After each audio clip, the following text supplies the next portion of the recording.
He was transported to a local hospital where he later passed. Last night, his body was moved to the state office of the medical examiner. We will continue to facilitate movements to get him home today and with his family. Yesterday, during the investigative process, we located a couple of persons of interest. We interviewed those individuals, and after releasing them and after clearing them of being suspects, they face scrutiny, they face threats. We asked the public to be patient with the investigative process. These individuals were not suspects, they were people of interest. We ask that you do not impose into those people and that investigative process. They don't deserve that harassment for being subject to that. I'd like to thank all the investigators that are involved in this. They have worked around the clock. All day yesterday, through the night last night, investigators from the State Bureau of Investigations, from county, from city agencies, the university, our federal partners with the FBI, the ATF, and many others. Those are just a few of the people that we have involved in this. I'd like to thank all of them for their strong work. Through all that work last night, we were able to make a few breakthroughs. We were able to track the movements of the shooter. Starting at 11:52 a.m., the subject arrived on campus, shortly away from campus. We have tracked his movements onto the campus, through the stairwells, up to the roof, across the roof to a shooting location. After the shooting, we were able to track his movements as he moved to the other side of the building, jumped off of the building, and fled off of the campus and into a neighborhood.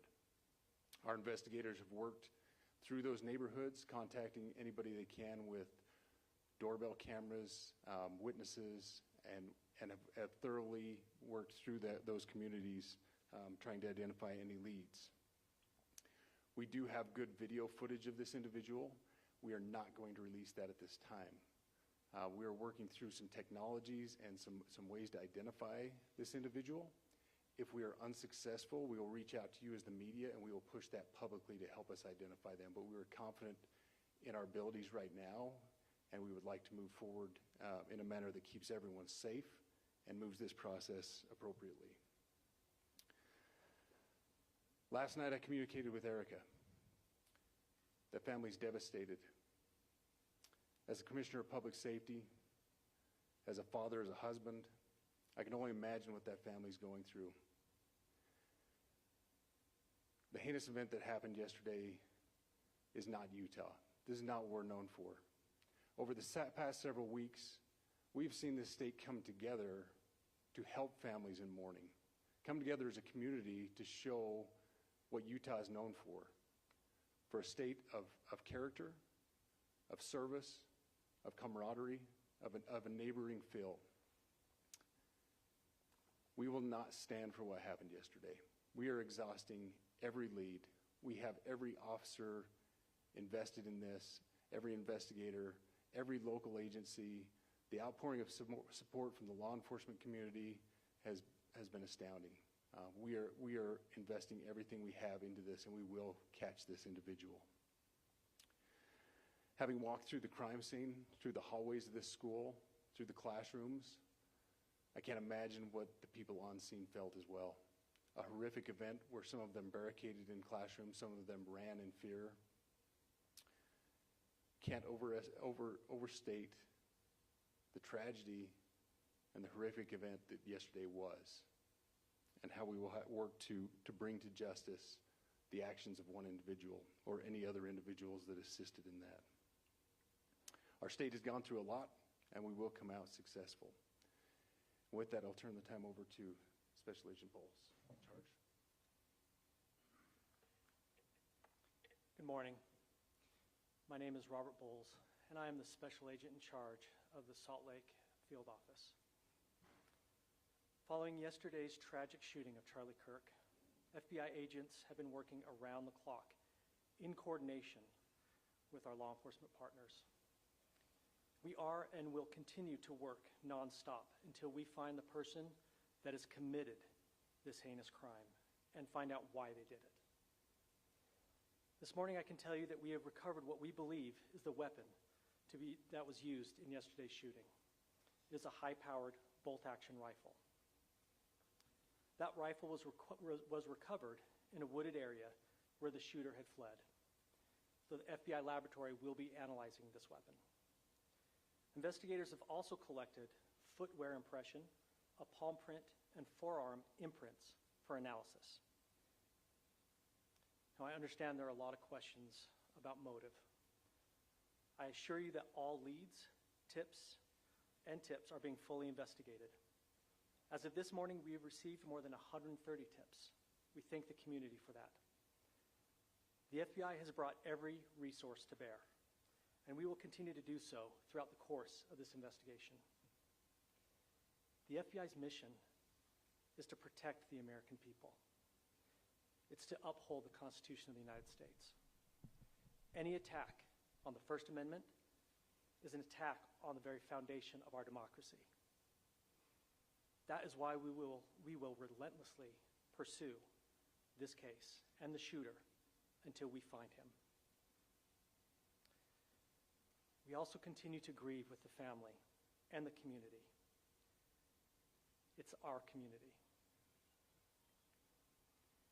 If you have any video or images from the shooting, we ask you to please submit them to our digital media tip website at www.fbi.gov/Utah Valley Shooting.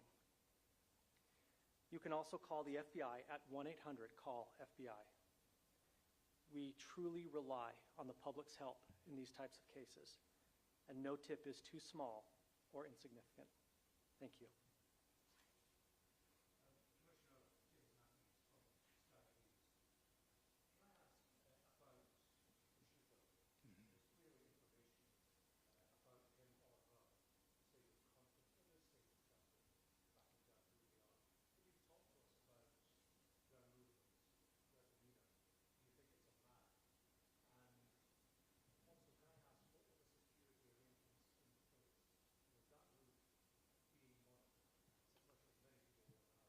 Absolutely.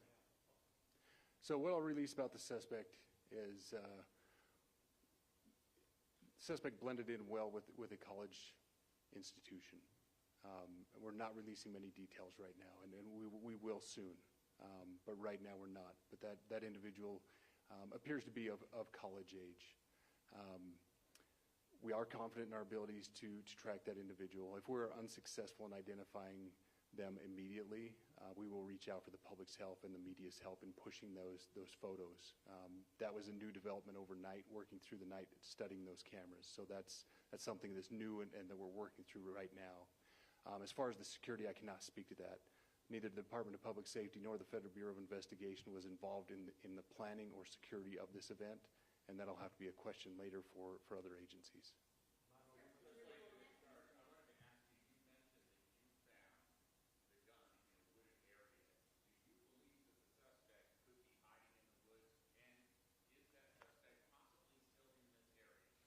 So that's a good question, and it's a question that goes to the safety of the community, right? No, not in those woods. We've walked through those woods and secured it. As to the community, I can tell you that this was a targeted event. We don't believe that the community is at risk. However, we are exhausting every resource to find him, and we will do so.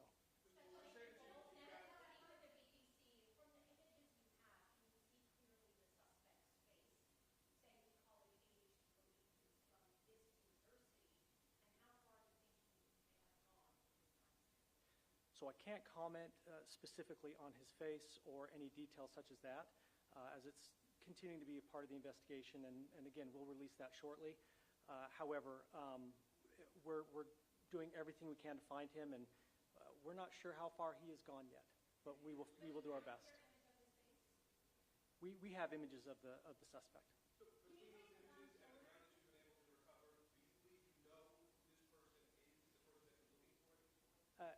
Again, as part of the investigation, we're not releasing any details such as that right now. We are exhausting all of our resources to be able to collect those, but that's, again, part of the investigation. Excuse me?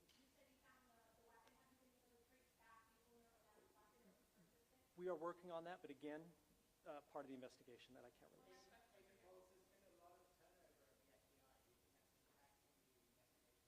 Not at all. We've got complete and total support from everyone, from the director on down, and it's been an incredible supportive environment so far.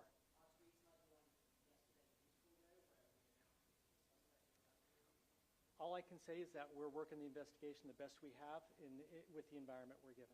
So thank you.